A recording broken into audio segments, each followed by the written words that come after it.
अब हम एक और कॉन्सेप्ट आज सीखने जा रहे हैं जिसका नाम है CEC approach, certainty equivalent coefficient approach. नाम सुना है आपने कभी जीवन में?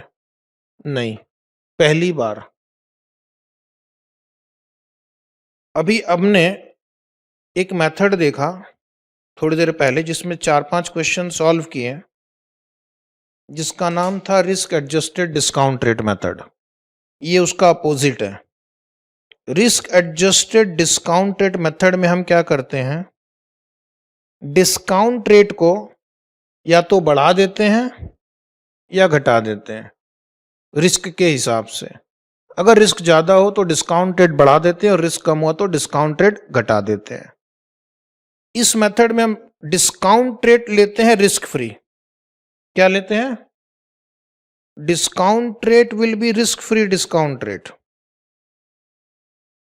सर डिस्काउंट रेट अगर रिस्क फ्री है तो फिर रिस्क का एडजस्टमेंट कैसे होगा?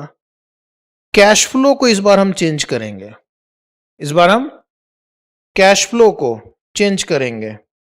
इस बार कैश फ्लो में अगर रिस्क इन्वॉल्व है तो हम उसको उसके equivalent risk free cash flow में कन्वर्ट करेंगे।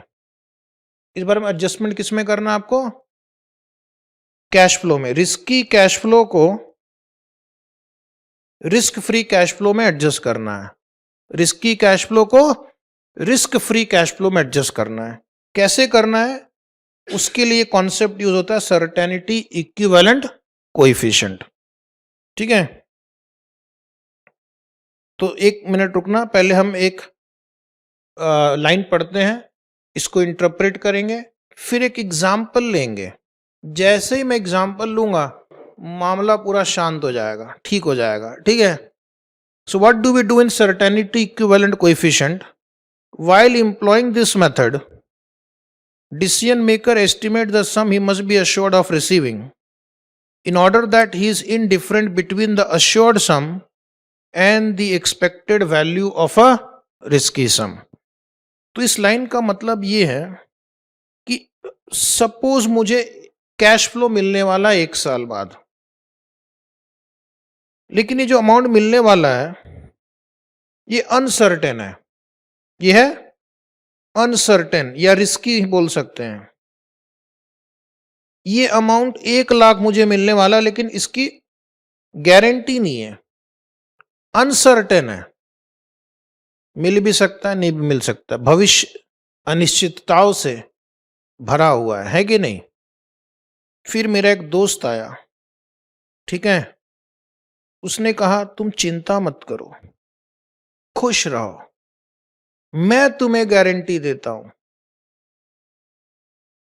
कि तुम्हें एक certain amount of cash flow मिलेगा।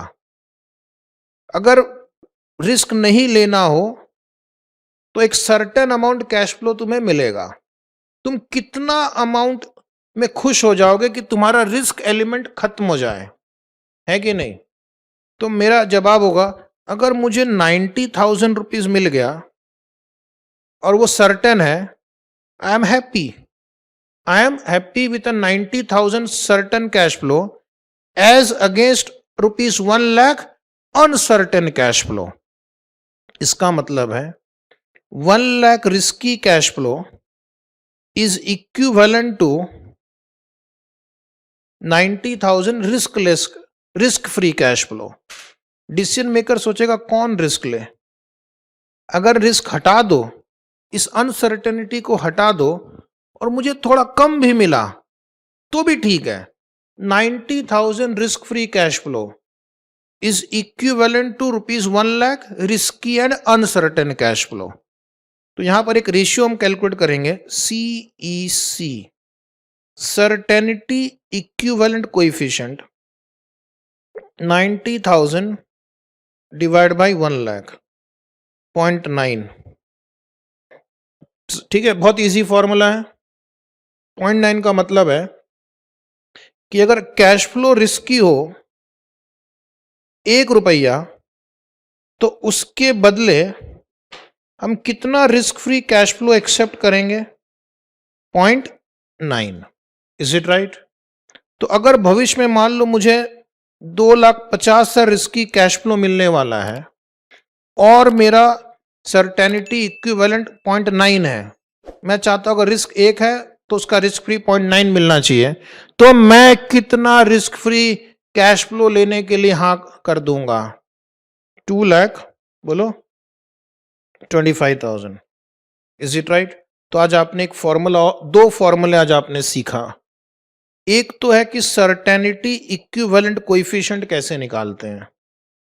सर्टेनिटी इक्विवेलेंट कोएफिशिएंट का मतलब है ratio of uncertain cash flow, sorry ratio of certain cash flow upon uncertain cash flow. यानी कि हमारे एग्जाम्पल में 90,000 अपॉन 1 लाख, 0.9।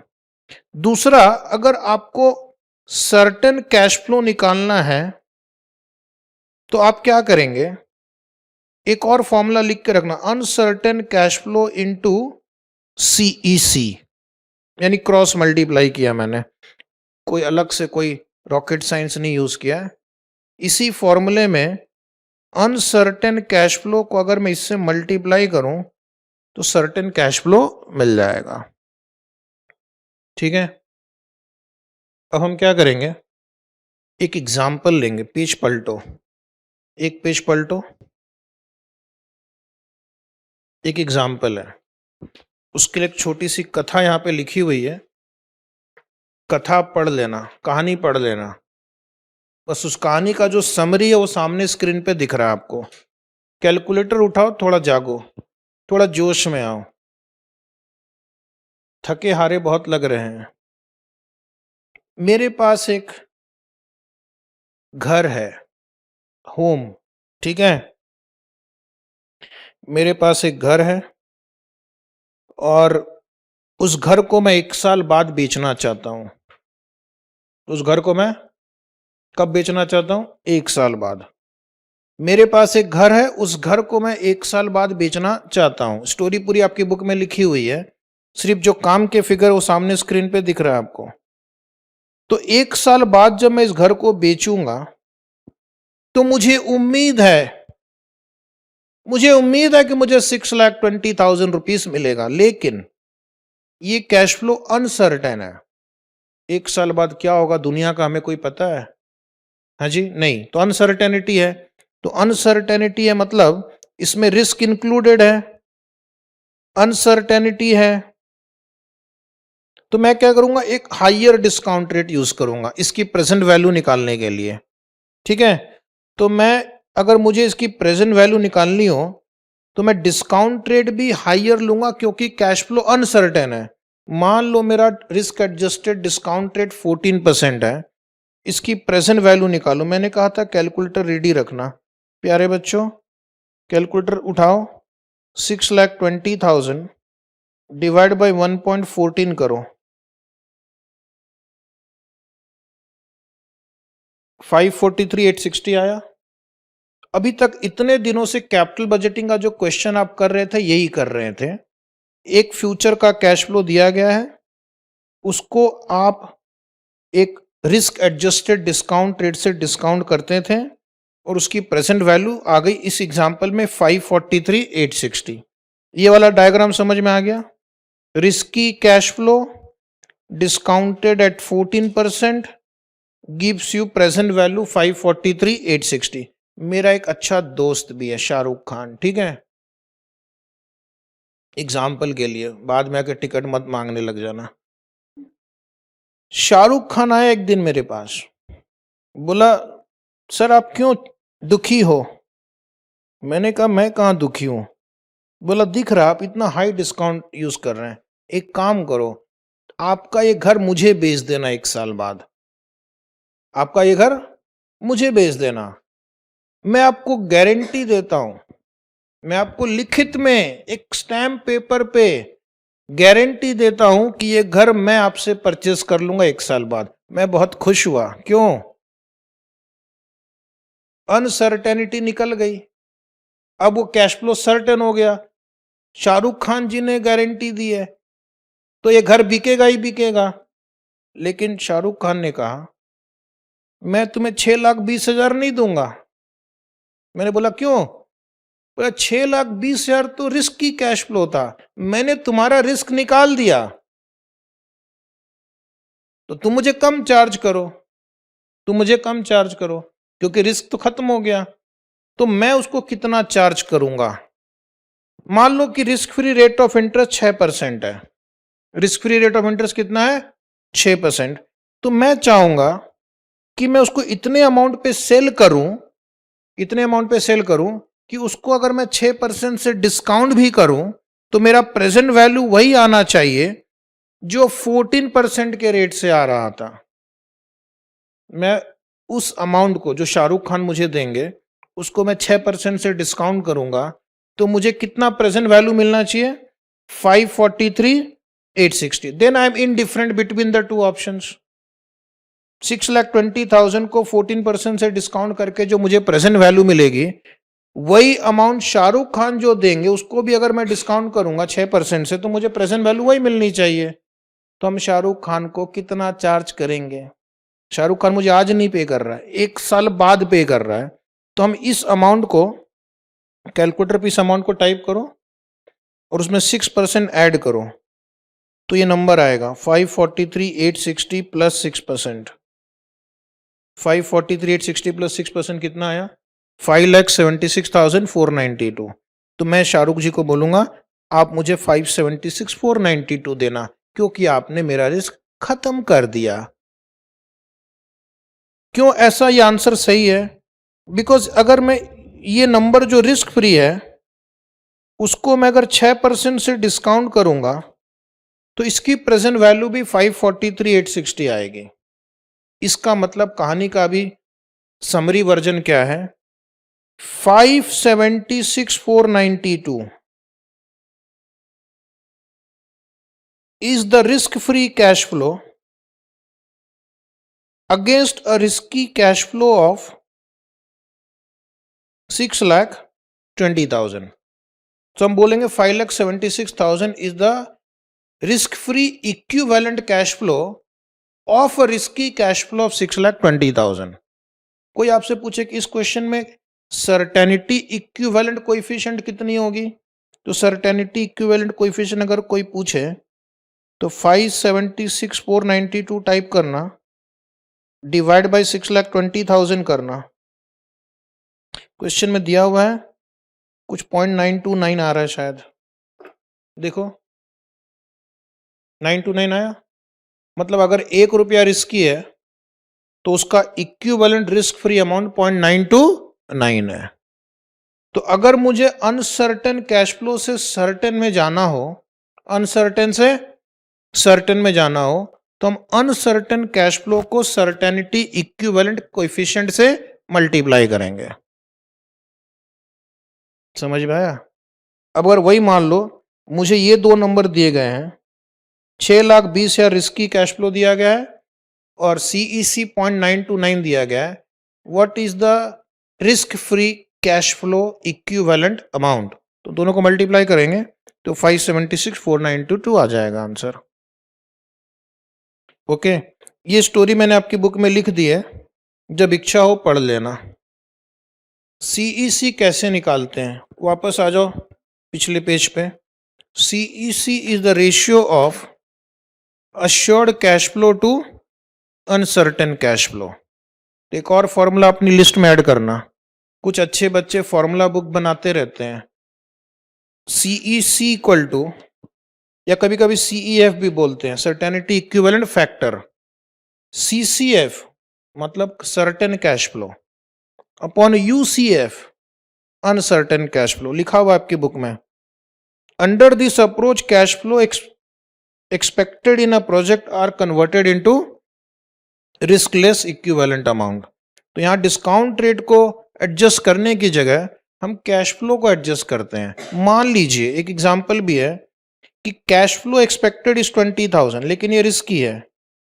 इसके बदले में अगर कोई मुझे 12,000 रिस्क फ्री कैश फ्लो देने को तैयार हो जाए तो मैं खुशी खुशी स्वीकार कर लूंगा।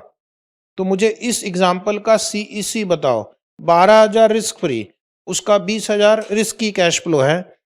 तो यहाँ पे सीईसी क्या हुआ, 12 डिवाइड बाई 20 करो, 0.60। 0.60 मतलब 1 रुपया अगर रिस्क किया तो उसके बदले में 60 पैसा रिस्क फ्री कैश फ्लो स्वीकार करने को तैयार हो।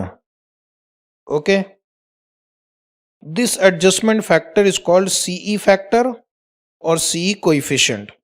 अब कुछ और बेसिक बातें याद रखना, फिर प्रॉब्लम सॉल्व करेंगे। सीईसी का रेंज क्या होता है, 0 to 1, 0 to 1। जब मैं देखना चाहता हूं कि क्या ये आजकल की स्टूडेंट थोड़े होशियार होते हैं या नहीं, इंटेलिजेंस रखते हैं कि बस किसी तरह रट्टा मार के यहां तक पहुंच गए। ये हमारा सीईसी का रेंज, एक एंड पे 0 है, एक एंड पे 1 है। तो अगर आप 0 के करीब है तो रिस्क ज्यादा है या कम है, अगर आप 1 के करीब है तो रिस्क ज्यादा है या कम है। कहाँ रिस्क आपको लगता है ज्यादा है, अगर सीसी मान लो 0.1 है या सीसी मान लो 0.9 है, दोनों में से कौन सी सिचुएशन ज्यादा रिस्की है, आज पता चल जाएगा। सोचने की एबिलियत नहीं, हिंदी इंग्लिश मिक्स हो गया, एबिलिटी। 0.1 क्या है, बहुत रिस्की या कम रिस्की, ज्यादा रिस्की। 0.9 कम रिस्की है। क्या लगता है सबको, जितना आप 0 के करीब रहेंगे it is the highest risk, 0 is the highest risk and 1 is the no risk. अगर रिस्की भी 1 रुपया, उसका सर्टेन वैल्यू भी 1 रुपया, मतलब उसमें रिस्क है ही नहीं। तो जैसे for example interest on government bond, उसका रिस्की कैश फ्लो और उसका सर्टेन कैश फ्लो दोनों बराबर ही, उसमें कोई रिस्क नहीं है। जैसे आपने लोन दिया, मान लो लोन टू दाऊद इब्राहिम, ठीक है, तो उसका सर्टेनिटी इक्विवेलेंट क्या होगा, 0 के आसपास होगा, मिलने वाला कुछ नहीं है। 1 लाख रिस्की, उसका सर्टेन 0, कुछ नहीं मिलने वाला। लोन मांगने गए तो पता चला आप वापस लौट के नहीं आ पाएंगे, तो 0 ही लेना ठीक है, 0 ही उसका इक्विवेलेंट है, ठीक है। तो यहां पे आंसर मैंने लिखा था, a coefficient of 1 indicate that cash flows are certain, मतलब no risk. Greater the risk in a cash flow, the smaller will be the CC for receipt and larger will be the CC for payment. But mostly हमारा cash budget में, इस chapter में capital budgeting में, lower मतलब high risk और higher CC मतलब lower risk. Again ये depend करता है इन्वेस्टर के नेचर पे भी।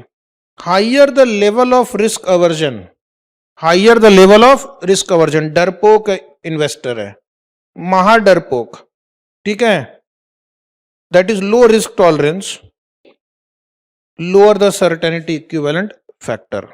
रिस्क टॉलरेंस अगर बहुत कम है तो ऐसे लोगों का सीईसी भी बहुत कम होता है, रिस्क लेने की काबिलियत नहीं है। दूसरी बात, एक और इंफॉर्मेशन, बाल घर जाके ठीक करना, ठीक है। ईयर 1, अरे कहाँ चला गया तुम, वापस आओ। ईयर 1 और ईयर 5, वापस वही पुराना सवाल, ईयर 1 का सीईसी कम होगा या ईयर 5 का सीईसी कम होगा। जनरली ईयर 1 का सर्टेनिटी इक्विवेलेंट कम होगा या ईयर 5 का कम होगा, 1 का कम होगा। आज से 1 साल बाद आप कहाँ होंगे ये ज्यादा अनसर्टेन है, कि आज से 5 साल बाद आप कहाँ होंगे वो ज्यादा अनसर्टेन है। 5 साल बाद पता नहीं, हो सकता आप लोग पाकिस्तान में जाके बस जाए, अमेरिका में जाके बस जाए, सदाशिव पेट में जाके बस जाए, कहीं पे भी हो सकता है। हो सकता है बहुत बड़ी कंपनी के मालिक बन जाए। 1 साल बाद क्या होगा मुझे पता है, फाइनल में होंगे, किसी फॉर्म में आर्टिकलशिप कर रहे होंगे, सुबह से लेकर रात तक पढ़ाई कर रहे होंगे। तो सर्टेनिटी कहाँ है, जो नजदीक में होता है वहां सर्टेनिटी ज्यादा है, जो दूर में होता है वहां अनसर्टेनिटी ज्यादा है। तो इसलिए इसकी सीसी हाई होगी और इसकी सीसी लो होगी। Distant cash flows are generally more risky. मैंने जनरली वर्ड का इस्तेमाल किया है, बिजनेस टू बिजनेस वेरी भी कर सकता है। पहले 1-2 साल बहुत रिस्की होते कुछ बिजनेस में, टेक ऑफ तक। एक बार टेक ऑफ हो गया उसके बाद जीवन आसान। Okay, and therefore certainty equivalent factor would be lower for them. लेकिन आप चिंता ना करें, आपको हर क्वेश्चन में सर्टेनिटी इक्विवेलेंट दी जाएगी, क्योंकि ये सब्जेक्टिव टर्म है। तो अब हम आपको फाइनली जिस पर्पस के लिए हम गांव छोड़कर यहां तक आए हैं सुबह सुबह,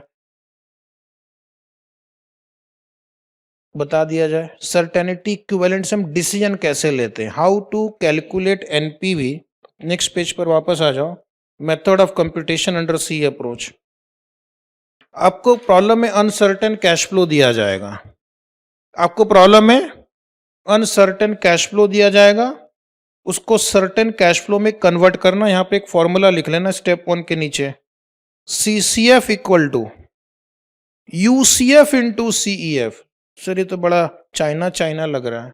certain cash flow equal to uncertain cash flow into certainty equivalent factor. अगर ये 1 लाख है और ये 0.60 है तो इसका सर्टेन कैश फ्लो 60,000 होगा। ठीक है, बहुत सिंपल है। दूसरा, डिस्काउंट रेट हम कौन सा लेंगे, रिस्क फ्री डिस्काउंट रेट लेंगे या रिस्क एडजस्टेड डिस्काउंट रेट लेंगे? रिस्क फ्री, क्योंकि हमने कैश फ्लो को रिस्क फ्री कैश फ्लो में तब्दील कर दिया है। जब हमने कैश फ्लो को already risk free cash flow में तब्दील कर दिया, हमने उससे पूरा रिस्क निचोड़ कर बाहर निकाल डाला। अब जो बचा है सिर्फ क्या बचा है, रिस्क फ्री। तो रिस्क फ्री कैश फ्लो को रिस्क फ्री डिस्काउंट रेट से डिस्काउंट करेंगे। रिस्क फ्री डिस्काउंट रेट का मतलब होता है जिसमें रिस्क नहीं है। फॉर एग्जाम्पल लिखो वहां पे, for example interest rate on government bond. कुछ क्वेश्चन में आपको रिस्क फ्री रेट नहीं लिखा रहता है, सिर्फ लिखा रहता है interest rate on government bond. कुछ क्वेश्चन में लिखा रहता है interest rate on treasury bill. Treasury bill भी गवर्नमेंट सिक्योरिटी है, एटसेट्रा। अगर इस टाइप के कोई टर्म का प्रयोग हुआ आपके प्रश्न में तो आप उसे रिस्क फ्री रेट लेंगे और उससे डिस्काउंट करेंगे। कभी कभी स्टूडेंट को कंफ्यूज करने के लिए रिस्क एडजस्टेड डिस्काउंट रेट भी दिया जाता है। 7 भी दिया जाएगा, 14 भी दिया जाएगा। अगर 7 और 14 दोनों दिया जाए तो हम क्या करेंगे, किससे डिस्काउंट करेंगे, 7% से। ठीक है, अगर ये मेथड यूज कर रहे हैं तो। उसके बाद एनपीवी आ गया। एनपीवी आने के बाद डिसीजन लेना, वही अपना नियम पुराना, positive NPV accept, negative NPV reject. और अगर 2 प्रोजेक्ट दिए गए हो, अगर 2 प्रोजेक्ट्स दिए गए हो और फिर पूछ रहे हैं आपसे कि दोनों में से किसे सिलेक्ट करना चाहिए, तो हम कहेंगे जिसका एनपीवी हाइयर हो। ठीक है, और अगर आईआरआर मेथड उन्होंने दिया है तो आईआरआर निकाल लेना, और अगर आपका आईआरआर रिस्क फ्री रेट से ज्यादा आएगा तो एक्सेप्ट करेंगे। ठीक है, अगर आईआरआर रिस्क फ्री रेट से ज्यादा आएगा तो उसको एक्सेप्ट करेंगे। अगर प्रॉफिटेबिलिटी इंडेक्स मेथड दिया है तो उसका अगर प्रॉफिटेबिलिटी इंडेक्स 1 से ज्यादा आएगा तो उसको एक्सेप्ट करेंगे। आई बात समझ में? चलिए प्यारे बच्चों, अब जरा कुछ 2-2 मार्क की थ्योरी क्वेश्चन भी पढ़ लें। इस मेथड के कुछ लिमिटेशंस है, कुछ ड्रॉबैक्स है। For example, it involve subjectivity. कितना रिस्की कैश फ्लो के बदले कितना रिस्क फ्री कैश फ्लो हम एक्सेप्ट करेंगे, ये पर्सन टू पर्सन वेरी कर सकता है। मैं बोलूंगा मुझे 1 lakh risk free cash flow के बदले 90,000 दे दो, मैं खुश हूं, संतुष्ट हूं। ये बोलेंगे नहीं, मुझे 1 लाख के बदले 95,000 चाहिए। वो बोलेंगे 1 लाख के बदले 75,000 भी ठीक है मेरे लिए। ठीक है, इसलिए role of judgement is predominant. Judgement apply करते हैं, साइंटिफिक मेथड नहीं है। कहीं ना कहीं आपकी पर्सनल जजमेंट आ जाती है डिसीजन मेकिंग में। और तीसरा है risk averse decision maker may prefer to use the risk adjusted discount rate method that involves adjusting the discount rate rather than adopting the CF method. इस मेथड को practically कम use करते हैं क्योंकि जो बिजनेसमैन होते हैं सोचते हैं डिस्काउंट रेट एडजस्ट करना मेरे लिए ज्यादा इजी है compare to adjusting the cash flow. दो में से कौन सा काम ज्यादा इजियर है, डिस्काउंट रेट एडजस्ट करना या कैश फ्लो एडजस्ट करना? डिस्काउंट रेट 9 को 10% कर दिया, लेकिन भविष्य में आपको 22,50,000 मिलेगा, उसका equivalent risk free cash flow कितना एक्सेप्ट करें, ये थोड़ा सब्जेक्टिविटी वाला एफर्ट ज्यादा है वहां पे। अब एक और क्वेश्चन 2 मार्क के लिए कि risk adjusted discount rate method और CEC मेथड में क्या डिफरेंस है? तो बहुत ही सिंपल सा डिफरेंस एक याद रखना, RADR मेथड में हम डिस्काउंट रेट एडजस्ट करते हैं, higher the risk higher the discount rate, lower the risk lower the discount rate. लेकिन CEC अप्रोच में हम डिस्काउंट रेट तो रिस्क फ्री लेते हैं, कैश फ्लो को एडजस्ट करते हैं, कैश फ्लो को risk free cash flow risky cash flow से रिस्क फ्री कैश फ्लो में हम कन्वर्ट करते हैं। ठीक है, बस हो गया। अब हम चंद क्वेश्चन सॉल्व करेंगे। कितने? चंद means few. Okay, now will solve few question. ये क्वेश्चन नंबर 11 दिख रहा है आपको? इस क्वेश्चन के साथ एक इतिहास जुड़ा हुआ है। कौन सा इतिहास जानना चाहेंगे? ये मेरी एग्जाम में आया हुआ क्वेश्चन है, जब मैंने अपीयर किया था। तो इस क्वेश्चन को मैंने भी किसी 18 साल पहले, जब मैंने 18 नहीं 19 साल हो गए शायद, तब मैंने फाइनल एग्जाम दी थी, तब ये क्वेश्चन आया था 5 मार्क के लिए। आज भी इसका रेलेवेंस उतना ही है, सदाबहार क्वेश्चन। AS लिमिटेड, क्वेश्चन दिख रहा है आपको? Considering investment in one of the two mutually exclusive proposal. Mutual exclusive मतलब दो में से कोई एक ही सिलेक्ट करना आप। Project A which involves N outlay of ₹1,70,000 and project B which has an outflow of 1,50,000. The certainty equivalent approach is employed. Underline. Certainty equivalent approach is employed in evaluating the investment. Exam में अगर method उन्होंने दिया तो उसके ऊपर आप उठ नहीं सकते, उसी मेथड के दायरे में प्रश्न को सॉल्व करना है।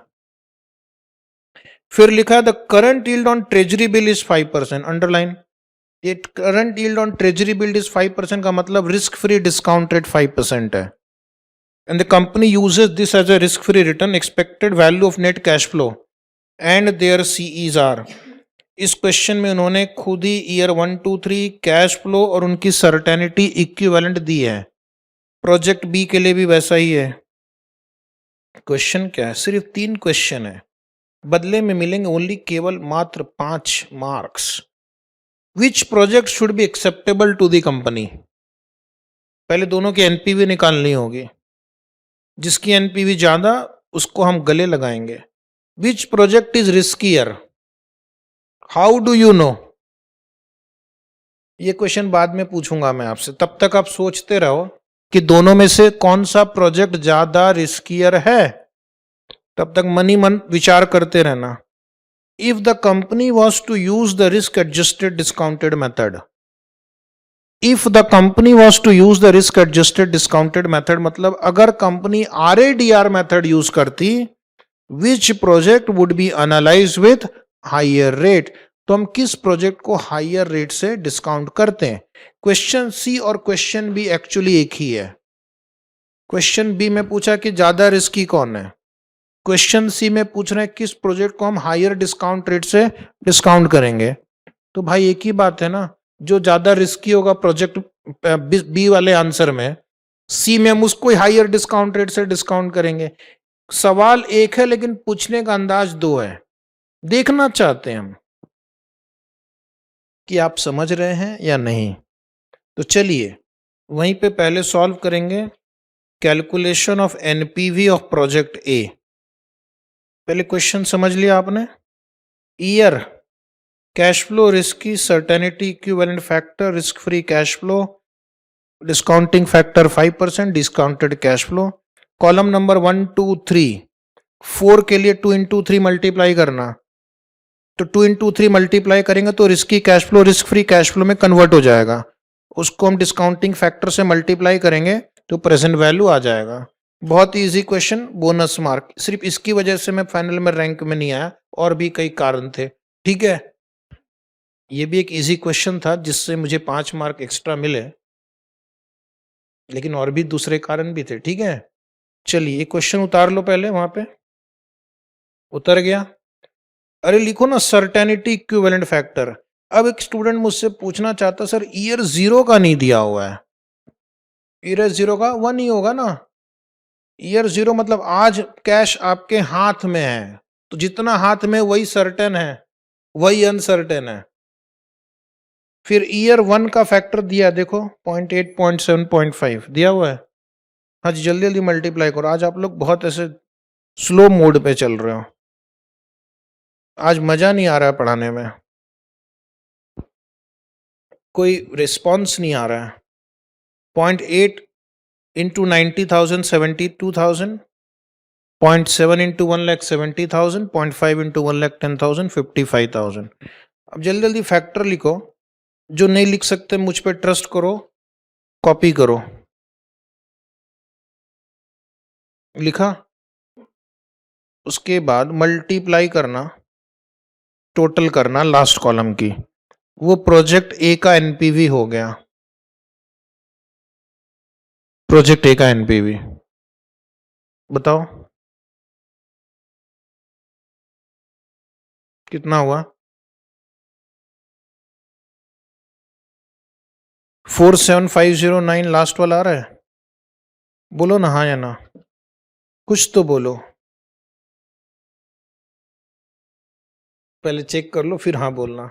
नालायक, विदाउट चेक की हाँ बोल रहे हैं।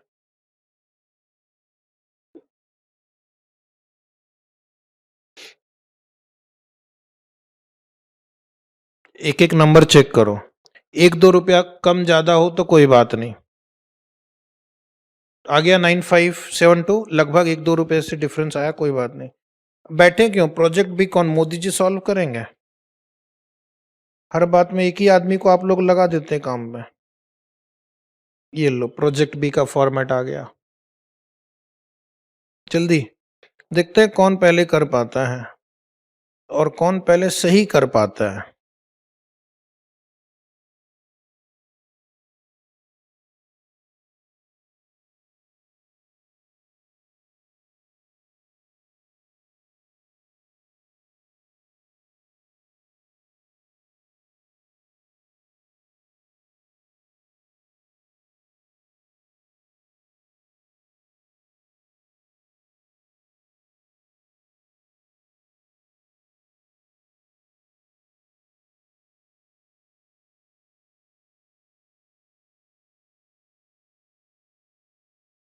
चेक करना आंसर।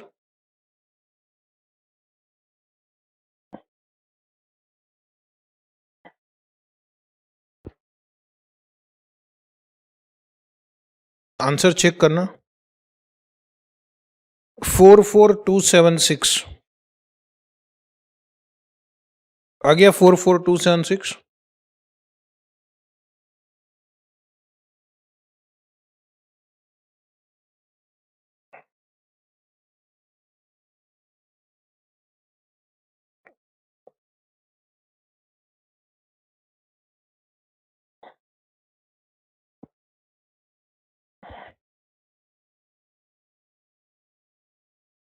44276 आ गया।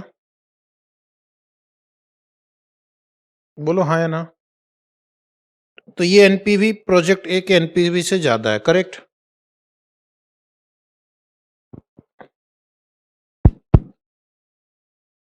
नीचे नोट लिखना। 3 क्वेश्चन अभी हमें आंसर करने हैं, उसके लिए थोड़ा स्पेस यूज करना छोटे फॉन्ट में। पहला है which project should be acceptable to the company. तो वहां लिखो project B should be accepted. Project B should be accepted because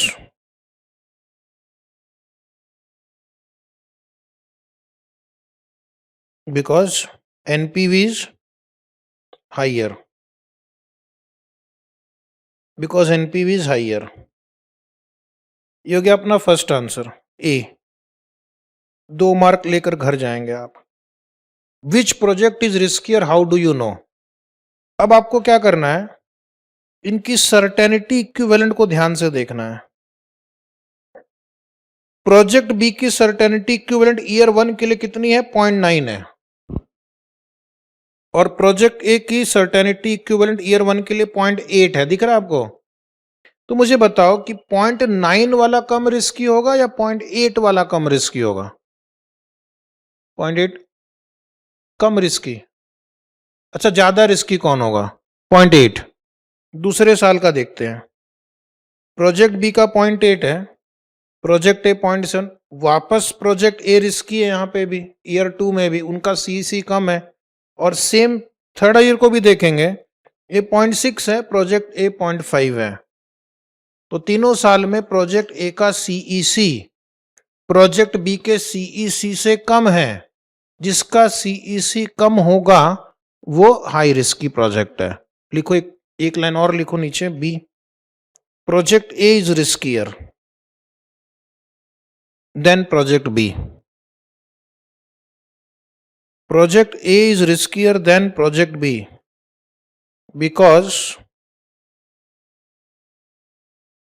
because CEC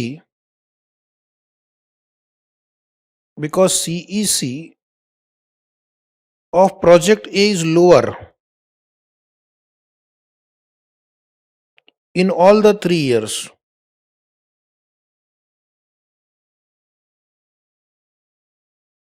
CEC of project A is lower in all the 3 years. Lower CEC indicate higher risk. Lower CEC indicates higher risk. हो गया ये part B का answer. Third part question में है, which project would be discounted with higher rate if you are suppose to use risk adjusted discount rate method? तो जिसका risk ज्यादा होगा उसको हम डिस्काउंट भी ज्यादा रेट से करेंगे। तो इसका भी आंसर प्रोजेक्ट ए होगा। तो नीचे लिखो answer C, project A would be discounted with higher rate. Project A would be discounted with higher rate because it is riskier. Because it is riskier. Because it is riskier. Question B और question B actually एक ही question को दो अलग ढंग से पूछे गए हैं। अब एक और क्वेश्चन हम बुक में ही सॉल्व करेंगे। काफी इंपॉर्टेंट क्वेश्चन आपके समक्ष प्रस्तुत है, 12 नंबर। वही सॉल्व करना है, जल्दी हो जाएगा। Ranbaxy is planning to introduce an anti-diabetic drug. This would entail an investment of rupees 30 lakh. Year 0, 30 lakh. The product is expected to be in market for 4 years.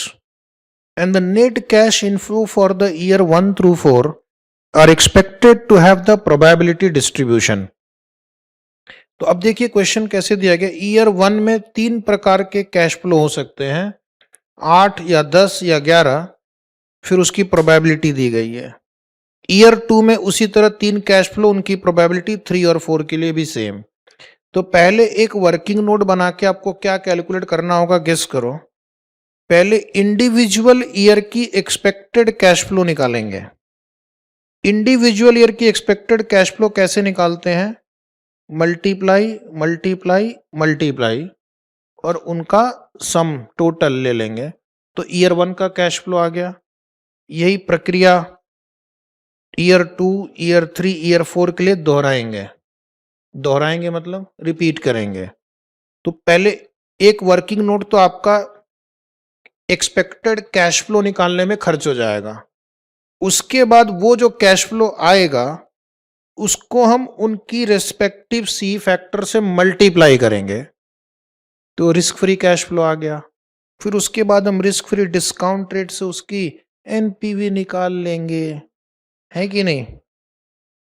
ये लीजिए, फर्स्ट लिखना step 1, calculation of expected cash flow, calculation of expected cash flow year 1 2 3 4। आप मेरी मदद करना सिर्फ। 8 into 0.3, 10 into 0.3, 11 into 0.4, total 9.8। 10 into 0.3, 3, 12 into 0.4 बोलो 4.8, 15 into 0.3। Add कौन करेंगे? Very good. 15 इंटू 0.2 है जी 3, 18 इंटू 0.4 7.2। वापस करना। 18.42 बचपन में मुझे तो 7.2 बताया गया था। 19 इंटू 0.4 7.6। टोटल करना 17.8। ठीक है। 14 इंटू 0.1 1.4, 15 इंटू 0.6 9, 17 इंटू 0.3 5.1, 15.5। चेक करना जरा। Is right. तो इस क्वेश्चन में थोड़ा सा उन्होंने क्या चेंज किया, पहले आपसे एक्सपेक्टेड कैश फ्लो निकलवा लिया, जहां से हमने इस चैप्टर की शुरुआत की थी, एक्सपेक्टेड कैश फ्लो से। अब ये जो 4 नंबर आपने कैलकुलेट किए हैं, इसको अगले वर्किंग नोट में शिफ्ट करो। Go to working note to calculation of NPV. Year 0 में आउटफ्लो 30 ऑलरेडी मैंने लिख दिया है। ईयर 1 का अमाउंट कितना था बताओगे? 9.8, 2 का, 3 का, 17.8, 4 का, 15.5। पहले इनको हम सर्टेनिटी इक्विवेलेंट फैक्टर से मल्टीप्लाई करेंगे। तो ईयर 0 का तो उतना ही रहेगा 30, ईयर 1 का 9.8, और इसकी फैक्टर नीचे क्वेश्चन में दी गई थी, आपको दिया गया था ना 0.84। मल्टीप्लाई करो ना, क्यों नहीं बोल रहे हो? 9.8 इंटू 0.84 बोलो ना। 8.232। हाँ ठीक है। 12.3 इंटू 0.8 बोलो 9.84। 17.8 इंटू 0.76 13.528। 15.5 इंटू 0.70 11.00। हाँ, इसका कुछ मत करो, सिर्फ अब इसको यहाँ पे फैक्टर लिखो 6% से। ईयर 0 का फैक्टर होगा 1। Year 1 will be 1 divide by 1.06 0.933 943। Okay 943 889 है, तो 890 कर दो ना, इक्वल टू वापस प्रेस करो 0.683 8396 को 840 कर देते हैं, 840 कर दो। उसके बाद एक और इक्वल टू प्रेस करो 792। चलिए काम जल्दी हो रहा है आज। मल्टीप्लाई करो 8.232 आपका कैश फ्लो है, उसको 0.943 से मल्टीप्लाई करना। जरा हाथ चलाओ आज, कितना आया? 7.76 आ रहा है। Is it 7.76? Memory plus 9.84 into 0.890 equal to बोलो 8.76 मेमोरी प्लस। नेक्स्ट बोलो, किया किसी ने? 11.36। हाँ 8.72। पॉजिटिव नंबर का टोटल लो, नेगेटिव नंबर माइनस करो 6 पॉइंट। तो ये हो गया हमारा क्वेश्चन नंबर 12।